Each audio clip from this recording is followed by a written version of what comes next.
ഇത് എസ്റ്റിമേറ്റ് ആണെന്ന് പുള്ളിക്ക് എങ്ങനെ അറിയാം? അദ്ദേഹത്തിന് എങ്ങനെ അറിയാം?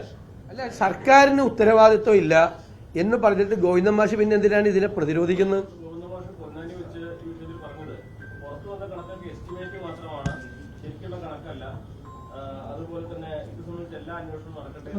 അല്ല, സർക്കാരിന് ഉത്തരവാദിത്വം ഇല്ല എന്ന് പറഞ്ഞിട്ട് ഗോവിന്ദൻ മാഷ് പിന്നെ എന്തിനാണ് ഇതിനെ പ്രതിരോധിക്കുന്നത്? ഇപ്പൊ ഈ പറഞ്ഞതിൽ രണ്ടുമുണ്ട്, ഒരു വൈരുദ്ധ്യമുണ്ട്. ഞങ്ങൾക്ക് യാതൊരു പങ്കുമില്ല, അത് കുറ്റവാളികളാകട്ടെ എന്ന് പറഞ്ഞിട്ട് ഇത് എസ്റ്റിമേറ്റ് ആണെന്ന് പുള്ളിക്ക് എങ്ങനെ അറിയാം? അദ്ദേഹത്തിന് എങ്ങനെ അറിയാം? ഇത് എസ്റ്റിമേറ്റ് ആണ് എന്ന് അദ്ദേഹത്തിന് എങ്ങനെ അറിയാം? കോടതിയാണ് പറഞ്ഞത്. ഹൈക്കോടതി പറഞ്ഞതിനെ പറ്റിയായിരുന്നല്ലോ കഴിഞ്ഞ കുറേ ദിവസമായിട്ട് വർത്തമാനം. ഹൈക്കോടതിയാണ് പറഞ്ഞത്. അപ്പോൾ ഇതിൽ യാതൊരു പങ്കുമില്ലാത്ത ഒരാൾ ഇത് എസ്റ്റിമേറ്റ് ആണെന്ന് പറയുന്നതിലെ കാര്യം എന്താ? അതാണ് ഞാൻ പറഞ്ഞത്. സി പി എമ്മിന് പങ്കുണ്ട്. മുഖ്യമന്ത്രിക്ക് ഒരു ദിവസം ഇറങ്ങാൻ വേണ്ടി 2 ലക്ഷത്തോളം രൂപ അല്ല, അത് ഞാൻ കണ്ടിട്ടില്ല. ഞാൻ ഈ ഹൈക്കോടതി വിധിയുടെ പശ്ചാത്തലത്തിലാണ് പറഞ്ഞിരിക്കുന്നത്. ഞാൻ അറിയാത്തൊരു കാര്യം ഞാൻ മുഖ്യമന്ത്രിയെ കുറിച്ച് ആരോപണം ഉന്നയിക്കില്ല. എനിക്കറിയില്ല അത് സംബന്ധിച്ചുള്ള മുഖ്യമന്ത്രിക്ക് വേണ്ടി 2.5 ലക്ഷം രൂപ അവിടെ മുടക്കിയോ ഇല്ലെന്ന് എനിക്കറിയില്ല. അത് വാർത്തകൾ വരുന്നുണ്ട്, എനിക്കറിയില്ല. ഞാനിവിടെ പറഞ്ഞത് ആധികാരികമായിട്ടാണ്. അത് കോടതി വിധിയുടെ പശ്ചാത്തലത്തിലാണ് പറഞ്ഞിരിക്കുന്നത്. മറ്റത് വരട്ടെ, പുറത്തു വരട്ടെ. അല്ലാതെ എന്നെ പോലെ ഒരാൾ വിവരങ്ങളില്ലാതെ, എൻ്റെ കയ്യിലൊന്നുമില്ല, വിവരങ്ങളില്ലാതെ ഞാൻ പറയില്ല. മുഖ്യമന്ത്രിക്കെതിരായിട്ട് ആരോപണം ഉന്നയിക്കില്ല. വിവരങ്ങളുണ്ടെങ്കിൽ ഞാൻ പറയും, അടുത്ത ദിവസം പറയും. പക്ഷെ മുഖ്യമന്ത്രിക്ക് ഇതിൽ പങ്കുണ്ട്. കാരണം മുഖ്യമന്ത്രി ഇതിൻ്റെ അകത്ത് ശ്രദ്ധിക്കണ്ടേ? ഈ ആഗോള അയ്യപ്പ സംഘം ആരുടെ ഐഡിയയാണ്, ആരുടെ ആശയമാണ്? അത് രാഷ്ട്രീയമായ ഈ തെരഞ്ഞെടുപ്പിന് മുമ്പ് നടത്താൻ പോയ ഒരു അഭ്യാസമാണ്. മനസ്സിലായല്ലേ?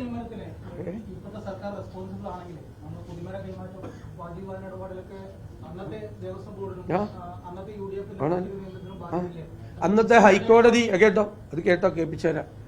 അന്നത്തെ ഹൈക്കോടതിയാണ് ഈ കാര്യത്തിന് ഹൈക്കോടതിയുടെ നിർദ്ദേശത്തോടു കൂടിയാണ്. സ്വർണം കട്ടപ്പോൾ ഹൈക്കോടതി അറിഞ്ഞിട്ടില്ല, ദേവസ്വം മാനുവൽ പോലും ഇല്ല. മറ്റത് കൊടിമരം ശരിയാക്കാൻ വേണ്ടി പറഞ്ഞത് ഹൈക്കോടതിയുടെ അനുമതിയോടുകൂടിയാണ്. ഹൈക്കോടതി എന്നിട്ട് അഡ്വക്കേറ്റ് കമ്മീഷണറെ വെച്ചു. അഡ്വക്കേറ്റ് കമ്മീഷണറുടെ സാന്നിധ്യത്തിലാണ് എല്ലാ കാര്യവും നടന്നത്. ഹൈക്കോടതി വെച്ച അഡ്വക്കേറ്റ് കമ്മീഷണർ ഹൈക്കോടതിക്ക് റിപ്പോർട്ട് കൊടുത്തു. ആ റിപ്പോർട്ടിനെ അഭിനന്ദിച്ചു.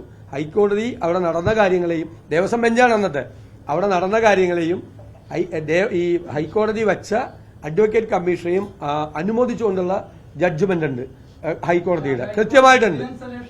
ഉണ്ട്, ഇട്ടോട്ടെ. അല്ലെന്നേ, അത് അന്ന് ചെയ്താണെന്ന്, അന്ന് ഹൈക്കോടതി നേരിട്ട് ചെയ്താണ്. അതെനിക്കറിയില്ല, അത് വരട്ടെ, അന്വേഷിക്കട്ടെ. സംശയം ഉണ്ടെങ്കിൽ അന്വേഷിക്കട്ടെ എന്ന്. അതിനൊന്നും എന്താ കുഴപ്പം? അത് വരട്ടെ. ജയിലിലൊന്നും പോയിട്ടില്ലല്ലോ അവരാരും. ഞാൻ ചോദിക്കുന്നത്, മൂന്ന് ഉന്നതരായ CPM നേതാക്കന്മാര് ജയിലിൽ കിടക്കാണ് അയ്യപ്പന്റെ സ്വർണം കട്ടതിന്. അയ്യപ്പന്റെ ശ്രീകോവിലിന്റെ മുന്നിലുള്ള ദ്വാരപാലക ശില്പം കൊണ്ടുപോയി ഒരു കോടീശ്വരന് വിറ്റ് കോടികൾ കൈക്കലാക്കിയ 3 CPM നേതാക്കൾ ജയിലിൽ കിടക്കുക. അവർക്കെതിരെ ഒരു അച്ചടക്ക നടപടി പോലും എടുക്കാത്ത പാർട്ടിയാണ് CPM. ഒരു അവകാശവാദവും വേണ്ട. രക്തസാക്ഷി ഫണ്ട് കട്ടുവെന്ന് ചൂണ്ടിക്കാണിച്ച പാർട്ടി ജില്ലാ കമ്മിറ്റി അംഗത്തിനെതിരെ നടപടിയെടുത്ത്, കളവ് ചൂണ്ടിക്കാണിച്ച ആളെ കട്ടവര് ജയിലിൽ കിടക്കുകയാണ്. അവർക്കെതിരായി ഒരു നടപടി എടുത്തില്ല. ഹൈക്കോടതിയാണ് പറഞ്ഞത്, മനോഹരമായ ദ്വാരപാലക ശില്പം കൊണ്ടുപോയി ഒരു കോടീശ്വരന് വിറ്റിട്ട് വ്യാജം ഒരെണ്ണം ചെമ്പിലുണ്ടാക്കിയിട്ട് അതുമ്പോ സ്വർണം പൂശി അവിടെ കൊണ്ട് വെച്ചിരിക്കുക. അത്രയും വലിയ മോഷണമാണ് ശബരിമലയിൽ നടന്നത്. എന്നിട്ടും നിർത്തിയിട്ടില്ല. എന്നിട്ട് ആഗോള അയ്യപ്പ സംഘം എന്നുള്ളതിന്റെ പേരിൽ അതിലടിച്ചു മാറ്റും. അപ്പിയന്മാര് എന്തുമാത്രം ചെയ്തു കാണും അവിടെ? അതിന് മറുപടി പറയണം.